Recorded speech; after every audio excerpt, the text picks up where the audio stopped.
saying, we have the great challenges of our world today, about digitalization, which of course brings a lot of benefits to our society, but also put us at risk. It's also a question about competitiveness, that we are able to digitalize sector after sector and society at large. But as we have heard today, we need to think about digitalization in a secure perspective. I very much enjoyed the last session here from Kairos Future, talking about trust in society, which I also think it makes for a very robust and resilient society if we can keep that trust among people and agencies and politicians. I'm very happy to conclude this day by making a benchmark with some of our European colleagues today. And let me introduce the panel that we have put together here. So I'm very, very happy to welcome Gavin Pohl from Here East in London. We have Joren Kassenbergen from Digital Trust Center in the Netherlands. We have Dr. Egner Görgöy from Obuda University in Hungary. And we also have my colleague Magnus Lundqvist over at DoSpace here in Linköping with us on Zoom. So I hope you can see the whole panel behind me, and maybe we can switch over to a better screen. So we're going to start off by the panel getting 2 minutes each to introduce themselves, their names and roles and organizations, and in what way you also work with cybersecurity. So let me start by introducing once again Gavin Pohl from Here East in London.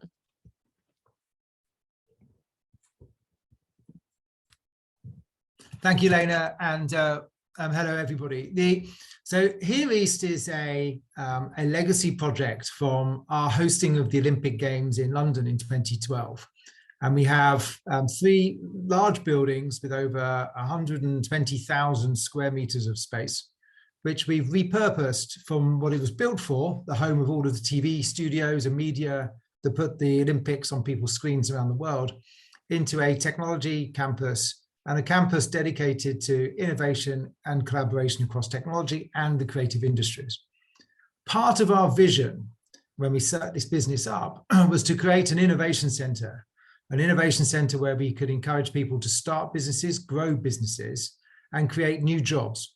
And we saw that as a magnet for the larger global businesses who wanted to see the agility which was going on in the startup and the scaling businesses, and to come and think about how they could work with these smaller startup businesses.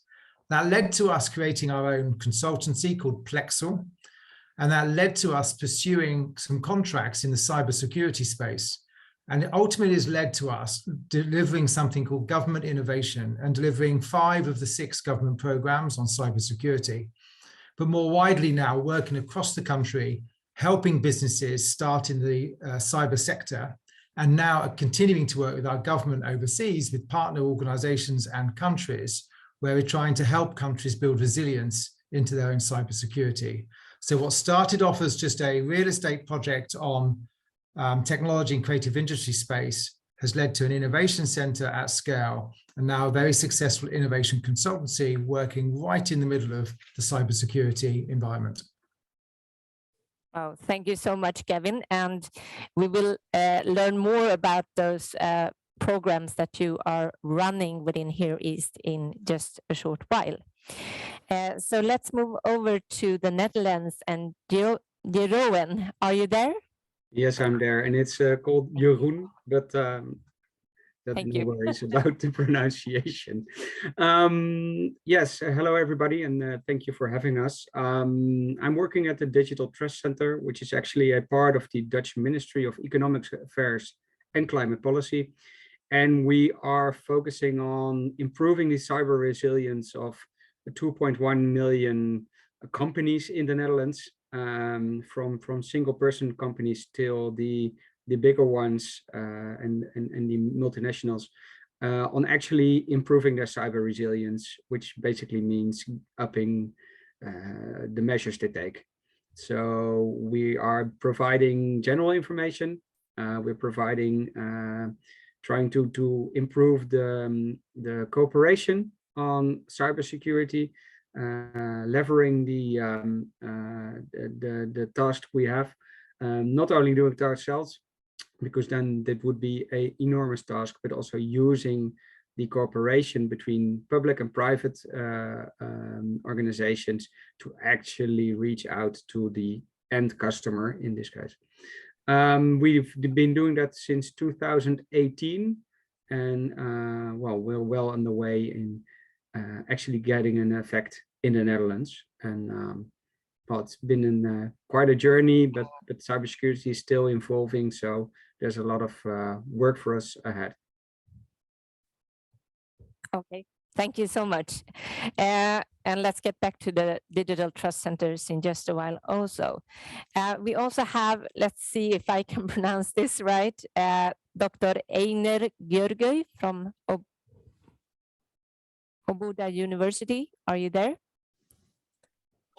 Yes, thank you, Lena. Your pronunciation was almost perfect. Wonderful, thank you. Actually, I will be short because I'm representing here right now Obuda University, which is one of the most determining technical universities here in the Carpathian Basin and Central Europe.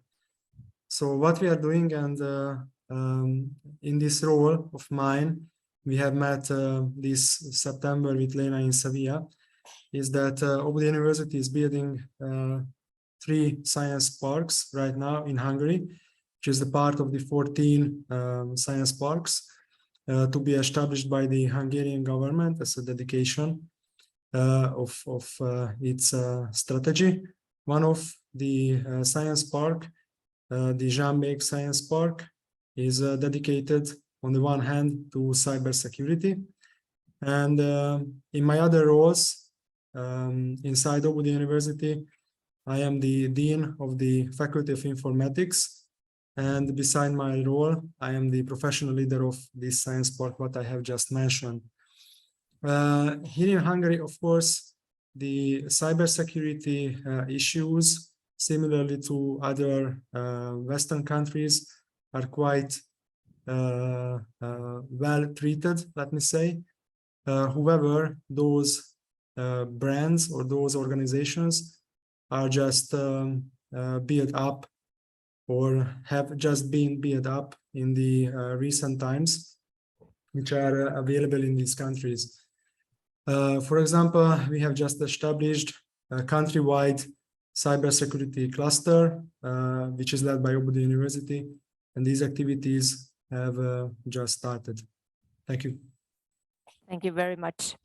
And let's finish also with our colleague Magnus Lundqvist, whom you have met today, to give a Swedish perspective and a Linköping perspective. Yes, thank you, Lena. So yes, my name is Magnus Lundqvist, and I work for Linköping Science Park, and here I'm heading the cluster for our regional cybersecurity, cluster, Cyberly. Cyberly then is an umbrella brand where we collect all the initiatives that we are running around cybersecurity in Linköping Science Park. And under Cyberly, we're working to create awareness around cybersecurity and related topics, and also working to build a community and a platform where different actors can work together and learn from each other. And for me, when it comes to cybersecurity, I think it's important to start treating it as a question for the society, where we need to take common actions to raise our common knowledge on the topic. Thank you, Magnus. And let me just tell you, if you wonder, because how we put together this panel, as Einar was saying, we met up in Seville earlier this fall in September, because we are part of the International Association of Science Parks and Areas of Innovation, where here East and also Hungary is members. And the cooperation with the Netherlands come from Linköping municipality being a sister city with Enschede, and we have a lot of contacts with the Netherlands, and we actually learned about Digital Trust Center when we visited with the Netherlands in 2018. So let's just hold ourselves a little bit about society today, and for us who have participated today, we have learned a lot about the different crises that is going on globally. We heard about recovery from the pandemics, about the ongoing war and the climate crisis.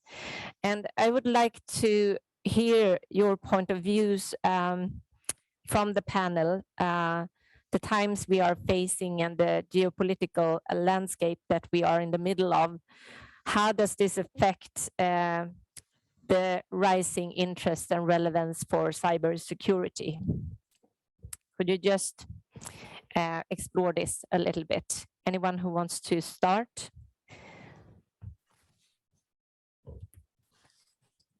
Maybe Jueren, or maybe Gavin. Yes, thank you.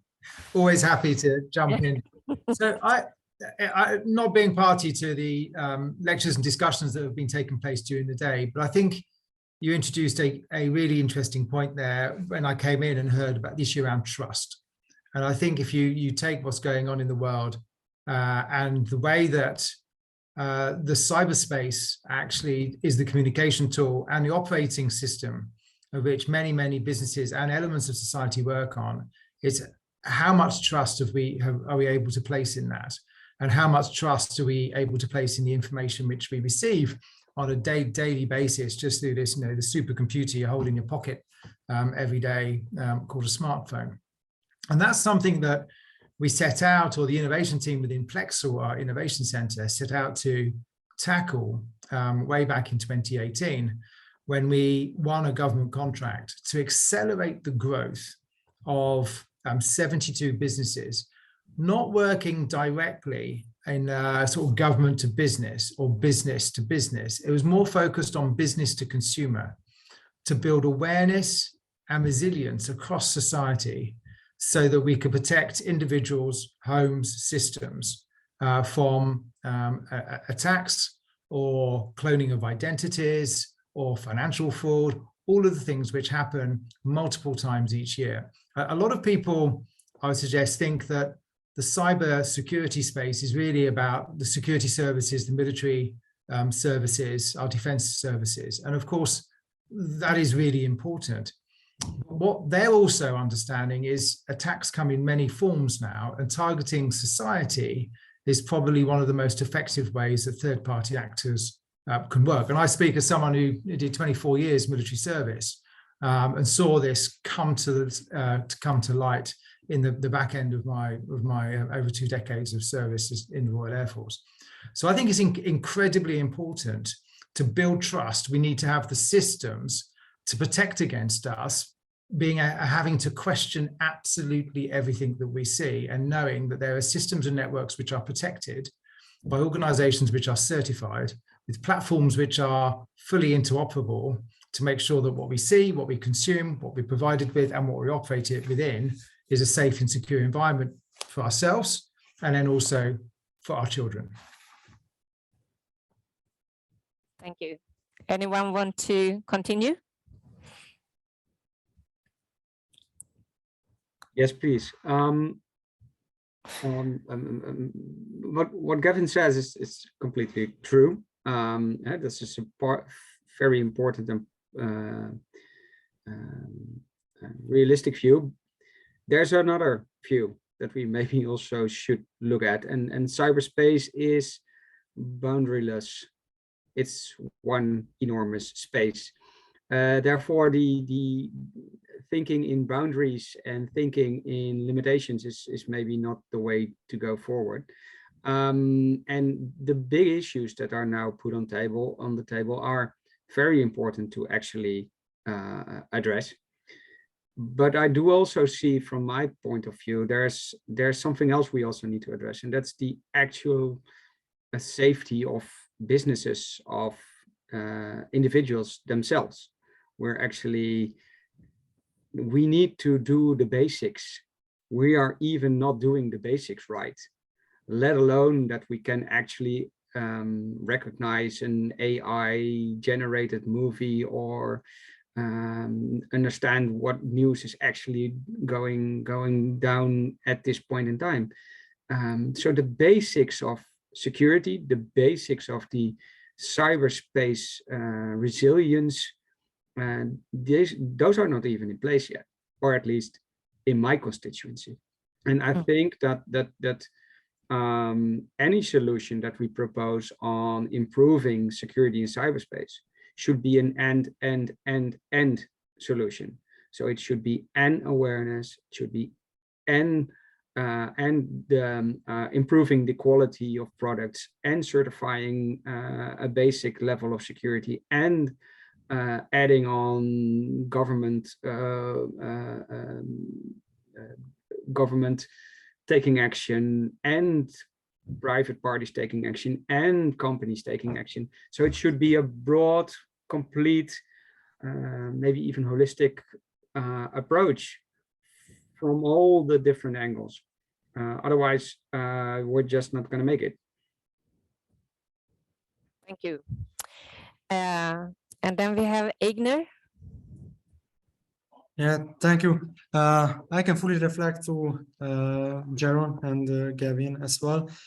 And in my opinion, and what I have seen in the recent times here is on the basic operative level too, that there is no, for example, development process, CI/CD processes, without thinking on the cyber security. So these processes are fully joined in these days. I can remember 10 years ago when we have developed something, a computer system, computer network or something, then we do our job, and then we were thinking on cybersecurity. How can we make it? How can we make it more secure from different perspectives? Now this is fully ended, let me say. And what I can see when we establish a CI/CD process, then is always a CI/CD and security, which need to be think about. On the other hand, and as I mentioned, that this new cluster that we have established, maybe that will be only Hungarian perspective. So here in Hungary, the cybersecurity or thinking on the cybersecurity have been really raised in the recent times. So many companies are working on different products, but the companies who can provide cybersecurity solutions for our SMEs and other entities, this number is much less than it is needed. So our market is a bit loaded from that hand, and that's why we are working on new connections and widening our connections with different countries. And this is also a problem. Maybe you have heard about it. We have some affairs with our state secretary half of a year ago. About it was about in the international news as well. So we need to face with strong problems, strong issues, influences from different countries and entities, and this is an important thing. On the other hand, and that will be another, let me say, perspective or light, is that there are new technologies which require the thinking or the future thinking about cybersecurity. Maybe Gabby mentioned the AI technologies, and I can see that on those projects what we have submitted, or those projects on which we are working right now or submitting proposals in this domain, we need to elaborate the cybersecurity aspects as well. So basically, when we are thinking on some AI models, we need to investigate that how can these AI models be influenced from maybe cybersecurity points of view, and we need to prepare ourselves to them. The new technologies with integrated manufacturing lines or usage of 5G, this is much more important. Or just a technological perspective, even in these days. However, Robert University does research on cybersecurity aspects of 5G technologies, but there are no solutions, or maybe just in the child booth, for example, so how can we, for example, not allow a given IoT device or a phone to join to a given radio access network in the 5G perspective. So there are many things need to be solved. These are not solved, but sometimes the influencers are much ahead of us, which is a quite big challenge. Very much. And you have talked about the companies, the defense side and the public sector. Magnus, is there anything you would like to add to where you see the need for cybersecurity and in the context of global geopolitical aspects? Yeah, I don't know. Yeah, very wise things have been said here already. But it's of course the situation in the world today naturally increases the activity around cyber threats, and a recent report here in Sweden says that it's one of the biggest threats for us because we have been going digital in such a rapid speed, and we have left behind the cybersecurity part, so to say. So I really agree on that needs to be addressed. So we need to, I would say that we need to higher our lowest level in all parts of the Swedish society. Not saying that everyone needs to be at the same level, but at least we need to contribute and raise the level where we stand, so to say. I also agree on what was said here, looking at developing products. I think we in Sweden have some journey more to take there to adapt more the security by design, meaning that we address the cybersecurity questions already when developing products and services.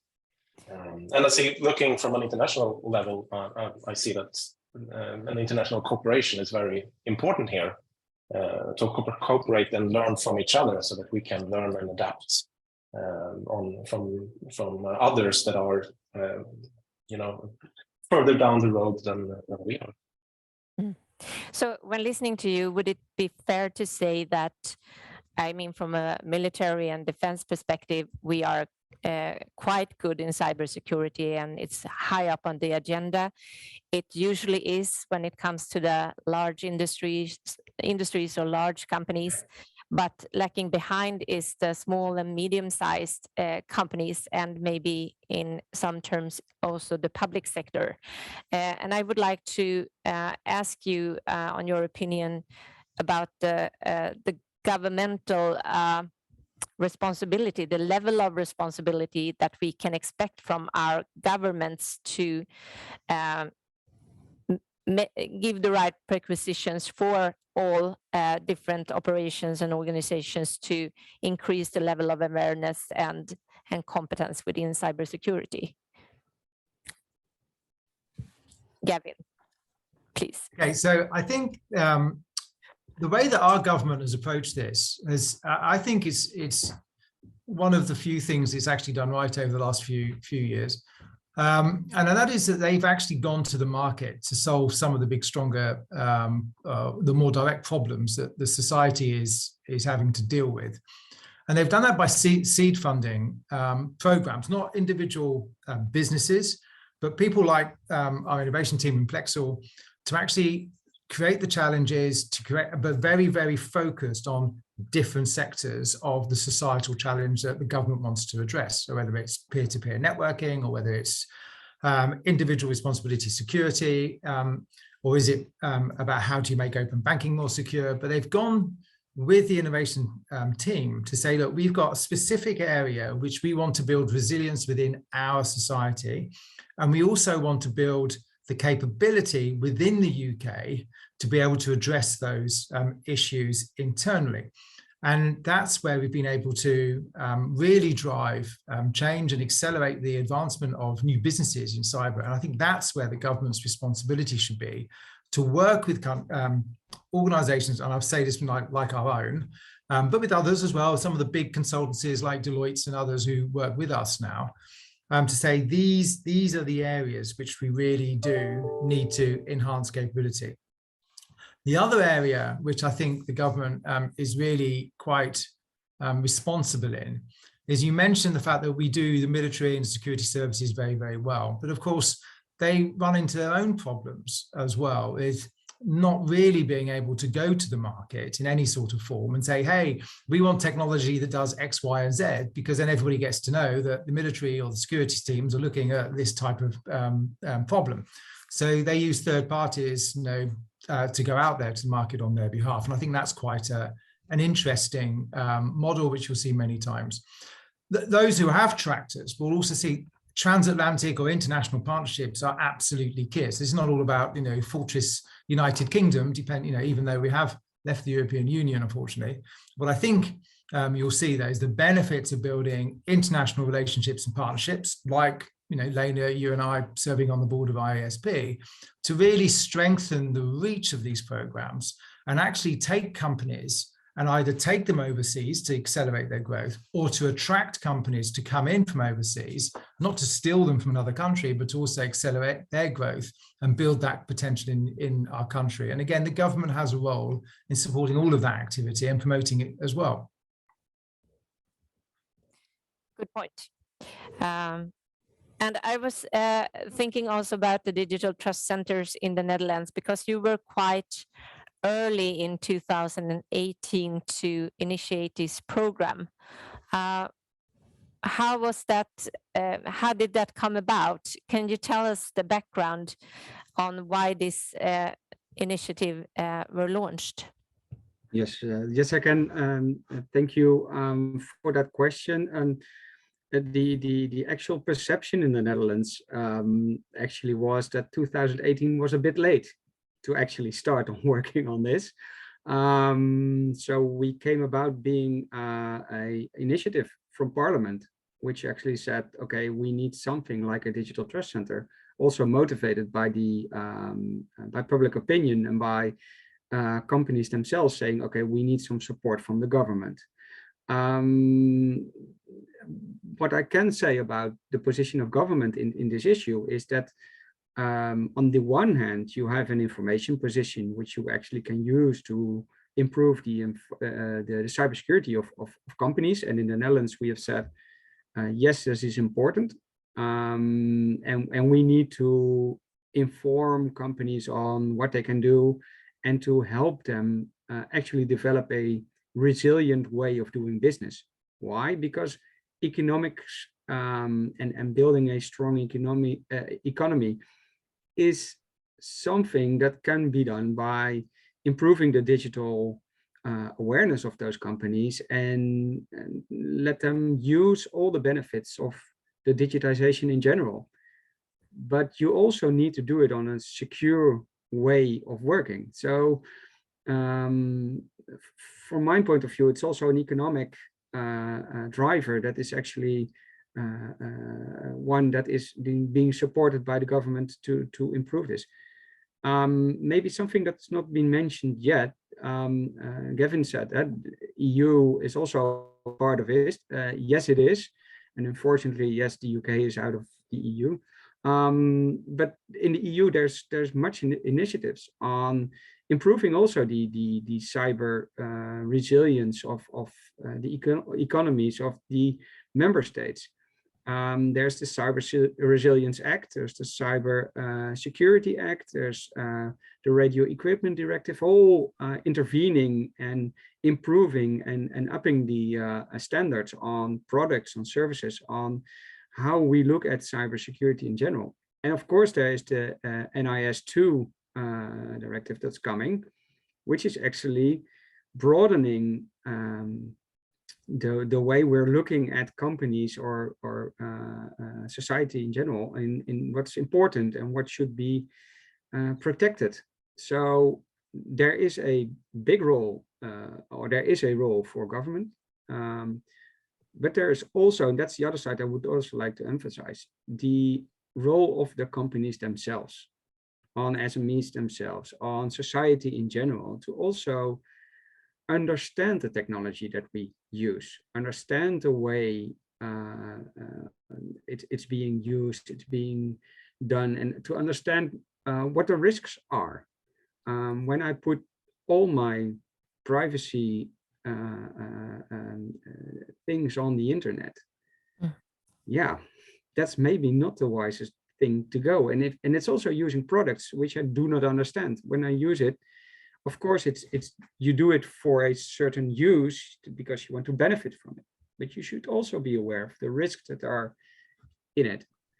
So it's from both worlds we need to improve. So it's the end users, it's the end companies, it's the using all this technology in a safe way, and it's also a task from government to make sure that society is safe in general and secure. And yeah, that's a bit also a hard thing, because till what point are you yourself responsible, and from what point on it's government, or the other way around, till what point is government responsible? For instance, and maybe I can conclude on that, it's we say that companies are still responsible themselves for making cybersecurity work in their companies. And we as a government do not say, you should do this, thou shalt do that. No, we are informing them in what should be, what are reasonable things to do. And in certain cases, there's even oversight. But for SMEs in general goes, you are responsible for your own cybersecurity, as you are for your fire safety, as you are for putting the right locks on your doors, as you are on ensuring to take the right insurance. So yeah, it's a bit of both worlds. That's very interesting, and just let me add another question for that, because sometimes we can hear that the SMEs think there's so many regulations and policies to align with, that this might feel a bit too much to have another framework to work with. Is that something that you meet when you discuss with them and talk about the responsibility? Well, it's yes, in general, it's one of those topics that you discuss on. In Dutch, it's called regeldruk, which actually means it's how much effort do I need to put in to comply to government regulation. And yes, when you start enforcing certain levels, then you will immediately get in that discussion. So yeah, for now we have said we are not enforcing it on SMEs to do a certain level. And I'm not sure, and that's also a big disclaimer, I'm not aware of any thing that we are doing that or planning to do it. So no new policy here from me, of course not. That's not up to me as a civil servant. But yeah, that is immediately a discussion. And it's also interesting that SMEs also ask, how many % of my revenue should I invest in cybersecurity to be safe? And what do you say? It's not about the money you put in, it's about which risks you are running and how to mitigate those specific risks in your specific situation. And that's something you need to really talk about with the people who have an understanding of your business. Yeah. So it can be an accountant, it can be a bookkeeper, it can be a lawyer, it can be a trade organization, it can be your peer just around the corner. And those are the people you need to speak to, and you need to take a risk perspective to actually understand what you need to be doing, and and to protect what you need to be protecting. Okay, so let's hear about Hungary. What strategies do your government have, and what responsibility are they taking? So, okay, I hope it's working. So the Hungarian government approach is, let me say, a bit different. We do not have big centralized initiatives on cybersecurity. So this is what we want to cover with this cluster, what I mentioned, the Hungarian cybersecurity cluster, which is not a governmental program yet. I hope that it will be in the near future. So in Hungary, of course, there are big governmental initiatives for artificial intelligence, 5G, drones, etc., and a whole dedicated team is working on different cybersecurity, governmental cybersecurity programs in the state secretary. So there are centralized programs too.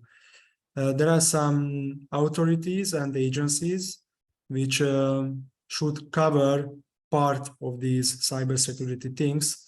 One is what you already mentioned, is the National Data Asset Management Agency, which does have a dedicated call to put together. So basically, the dedication of this agency is to store and share the data of Hungary, basically. So all Hungarian, let me say, companies and governmental related companies, authorities should report different data to this agency.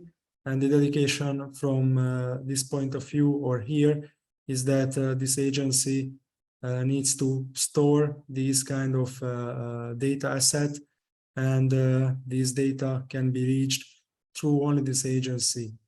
So there are some goals in Hungary. Of course, another big part that Hungary would like to join all of the common initiatives and efforts, like the EU CyberNet or the Digital Trust Act of the EU and other entities. So this is another dedication of the Hungarian government. Yeah, and could I just ask about the National Data Asset Management Agency that you were talking about, because I find it very interesting that you will share the city information like electricity, garbage, communication, and so on. And this will be, as I understand, distributed to authorities, companies, armed forces. So you will have a total overview, mutual overview over all the data. Yeah, actually, that is the plan of the Hungarian government with this agency. And in the previous years, there have been many tries towards in this direction. For example, we have national data initiatives for health. For example, the insulin pump national data set, the cardiovascular issues, national data set, and sort of things, and all of the stakeholders which are related, which are affected, like hospitals and other entities, needs to report all occurrences from the given something. So this idea was somehow generalized, and basically, on the other hand, is of course somehow a business related approach from the government that yes, all of those companies which are directly governmental companies or owned by the municipalities needs to report all of the data which are created by the companies. For example, the buses in Budapest or other things. So these actions and these data asset need to be transferred to this agency. And the previous goal was that as well. And of course, it needs a huge IT capacity that data sharing of these good quality data can be done through this agency only. Very interesting. Thank you. And Magnus, can you tell us anything about the Swedish governmental approach and strategies to support within cybersecurity? Well, yes, Sweden has just started the national Swedish National Cybersecurity Center, and that one will then be the channel between the Swedish regions to Europe. So now we, within this CyberLink network here in the region, are naturally cooperating with them to get the connections that we need and to get experiences from Europe. So here and here within the region, we have done a couple of reports looking into different industry sectors and their maturity level within cybersecurity, and it is really interesting to reflect on that what was said on the responsibility part earlier here, looking, for example, into one of these areas that we have looked into in the agriculture sector. We see that they are, they're really immature. They're very digitalized, but very immature in cybersecurity, and basically there are people there not knowing what to do. So where does the responsibility lie then? I mean, it's a critical sort of a critical infrastructure than with food supply, and there is no really guideline for how to use to work with cybersecurity there. So it's really interesting discussions there, where then the responsibility part lies there. So maybe it's also fair to say that the Swedish government have worked to strengthen Sweden's capabilities within cybersecurity, yes, and focusing very much on the national agencies and the large companies, yes, also launching the advanced digitalization program and building infrastructure, but maybe not so much on the small and medium-sized companies. So no, you're right. That's right, and that's of course why it's very how do you say, very fun to start up this cluster now and engaging those companies into the society work of cybersecurity. Great. I would like to come back to what Göran was saying earlier about the new frameworks that the European Union are working on, and I'm thinking if we can use those frameworks to drive innovation and collaborate on a European level, and also taking into consideration the lack of competence within not only cybersecurity, but programmers and data scientists in larger scale. But specifically also competence within cybersecurity. I would love you to elaborate on how we can collaborate in Europe, between countries, between companies and organizations in the future to strengthen the total capabilities of Europe. Let's start with you, Gavin. I'm glad to see I'm not excluded from European conversations. That's a government issue, not mine. No, I think I can read directly from our Minister for Cybersecurity. Well, she was before we did 3 prime ministers and 6 chancellors in about 2 months. But what Julia said was, we are backing businesses on the front line, defending the UK against cyber threats. Our investment, that was the government programs they set up, in these innovative British startups helps create skilled jobs and a more diverse workforce, strengthens national security as well as our booming tech industry. And of course, we've heard from the whole panel, no doubt during the day, that you can't really play in the tech world unless you've really taken seriously the issue around cybersecurity, personal security and resilience across the network.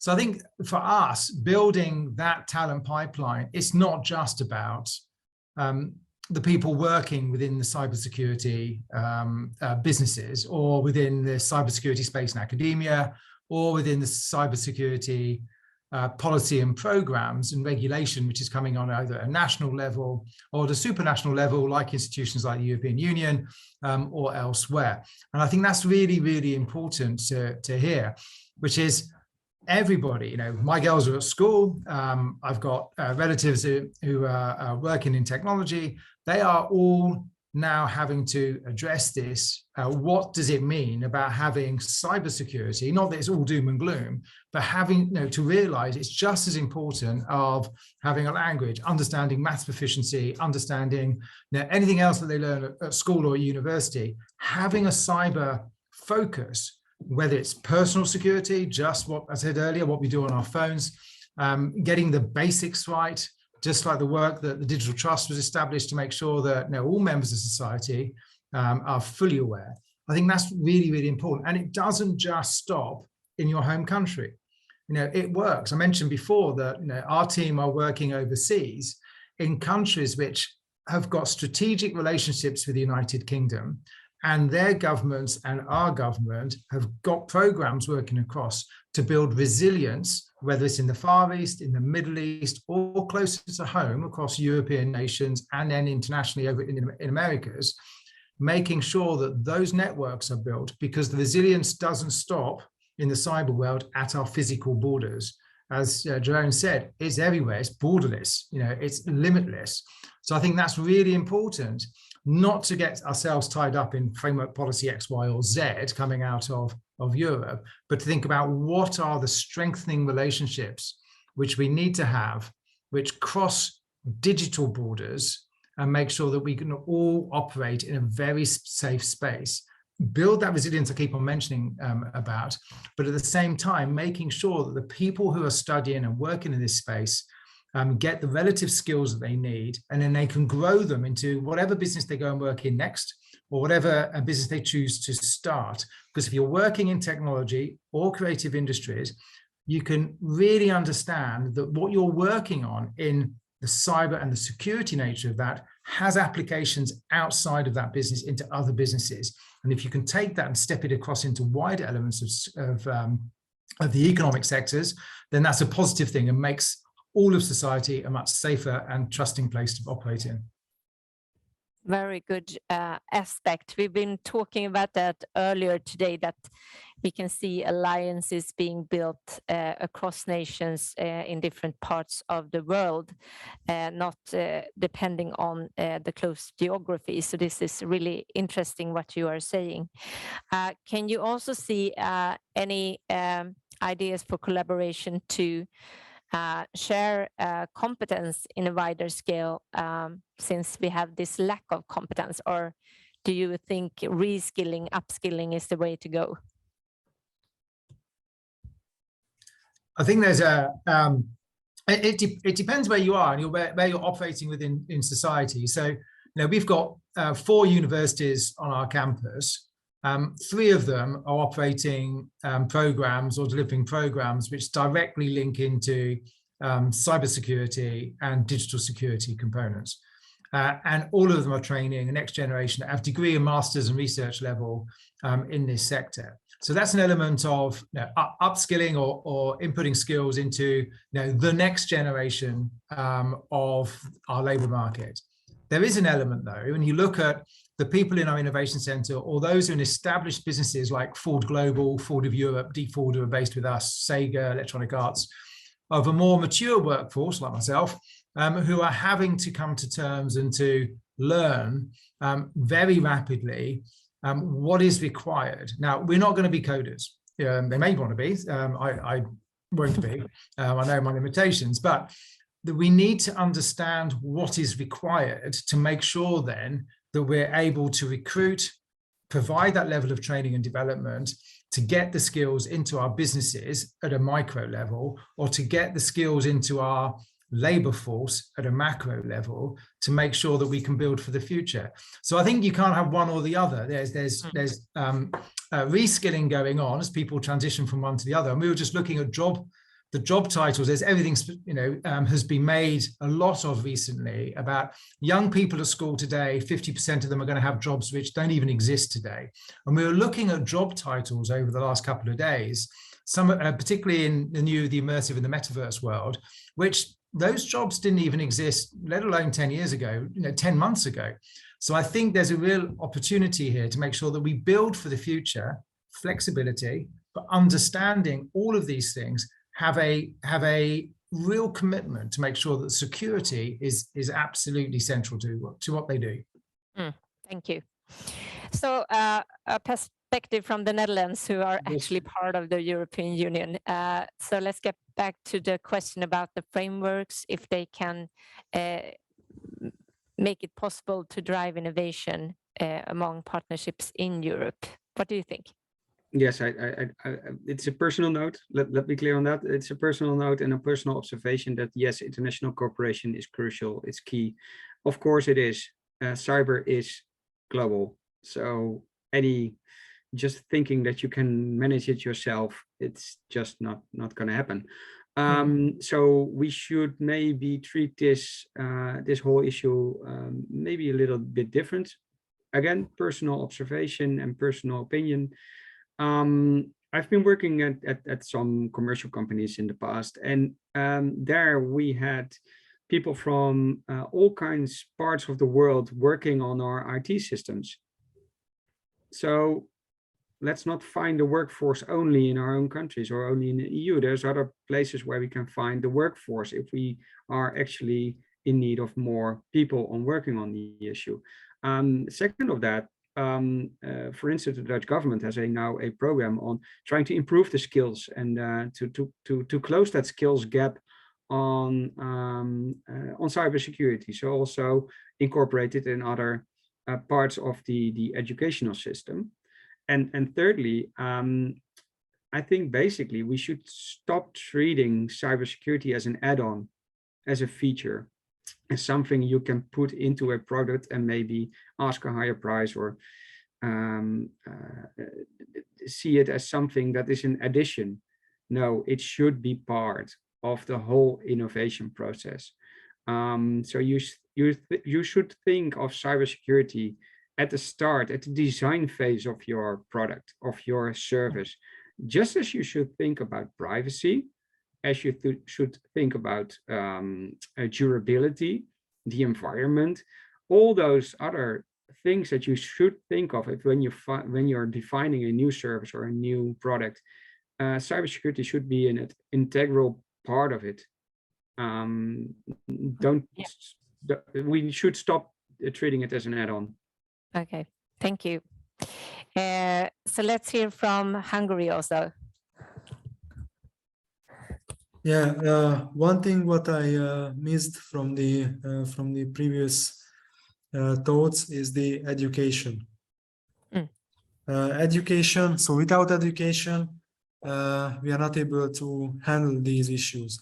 So there are many automatable technological solutions. We can do many things, but without educating both the civil sector or even from the elementary school,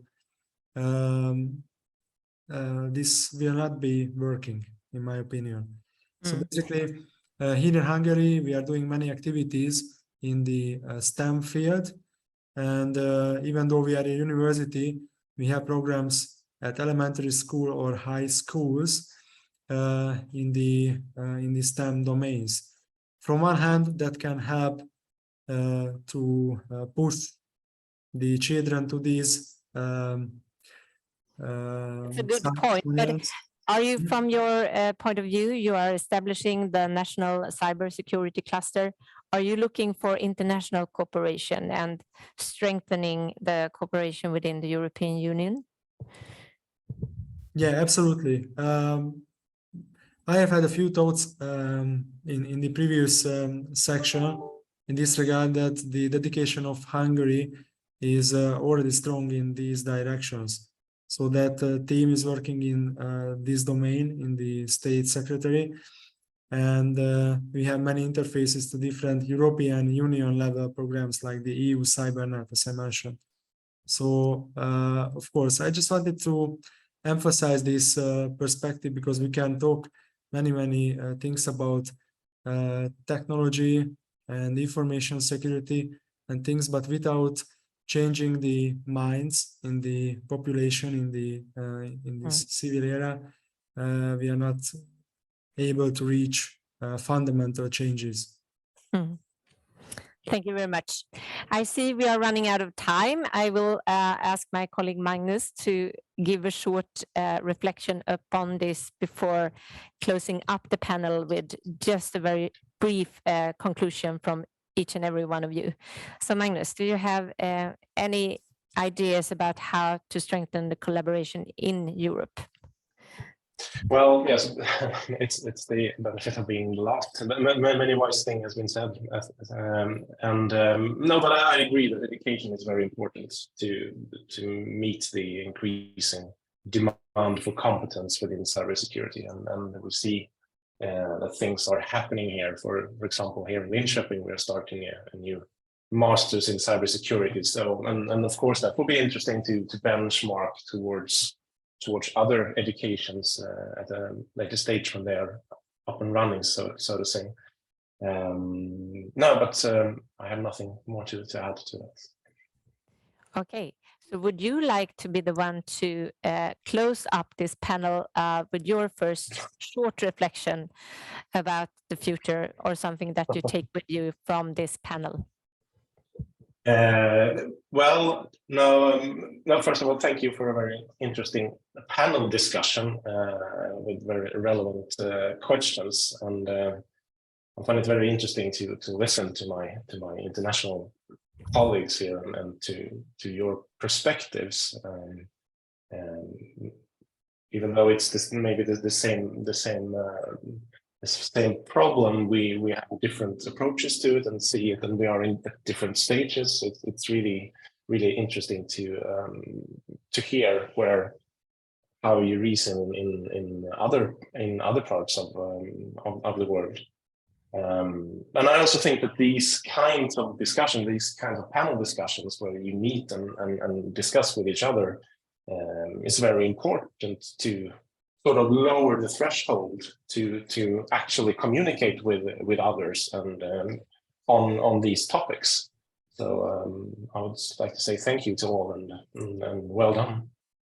Thank you. So let's walk the other way around. So Eigner, would you like to make a conclusion? I can join to Magnus as well. So it was a really interesting panel discussion. And it was a good opportunity to me as well to learn about the practices of other countries and knowing you as international colleagues. So I don't have any further conclusion, just the one that we should continue. Thank you. And Jordan. Yes, if I can add on that, I have 2 points I think that I take with me. First of all, compliments for organizing this, because this is actually what we should be doing, cooperating on cybersecurity, on sharing information, on sharing knowledge, on actually getting to know each other and try to find something or to learn something from each other. So that's one. Secondly, this is also a very good explanation of what the importance is of digitization. I've not flown to Sweden to join this panel. We can do this from our home office or from even the coffee tent down the street. So this is actually one of the very important things we should take in mind. That digitization is opening enormous chances for society, for businesses, for improving ourselves. But we should do it securely. And that's, what I take from it. So thank you for organizing this. Thank you very much. And Gavin. Share the comments that is being made by colleagues on the panel. I think the main thing that I would say, and I don't have the benefit of looking out into the auditorium like yourself, Lena, is to really encourage people who are thinking of operating in this space, operating in this environment, or have interest in businesses or research into technology where they haven't started thinking about the serious security implications of not having a cybersecurity posture or work stream, and think about what are the basics. It doesn't need to be a fully swept up, all singing and dancing, amazing piece of platform that you can roll into other businesses, but what are the basics that you as an individual, whether you're looking for your own self or whether you're thinking about the business you run or you work within, what is it you need to do to think about protecting the information, the data, the operating systems and society? Because it's critically important. And if I may give one 30-second example, one of our boroughs in London is broken into 32 separate boroughs. The borough within which we sit had a cyber attack 2.5 years ago. They were in the process of migrating all of their systems into the cloud. The attack happened 2.5 years later. They're still trying to remedy their systems. This sounds like fine, they remedy their systems. All of the data about the children who were to be adopted was lost. All of the data about the adults who are at risk for whatever reasons, lost. All of the data about offenders in our society, which are free to live, but we also need to monitor, lost. That's just on a societal. All of the business stuff is also lost. These are really serious things which matter to society. And I think that's why we should never underestimate why we need to have a very, very clear cybersecurity strategy. Thank you very much, Kevin. That was a really good conclusion. And it also visualizes that we need to strengthen cybersecurity competence within all of society, because if there's a gap of competence or knowledge or awareness or even security strategies, we will not be robust and resilient as a society.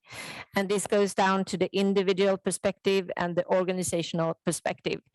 I think you have made it very clear that cooperation is really important, and that we together, by using regulations and policies, can drive change, but also to look outside of Europe for the transatlantic alliances that are being built, and to take the perspective with us in those alliances. And also very interesting to see that the governmental strategies varies from country to country, even inside Europe and outside Europe, of course.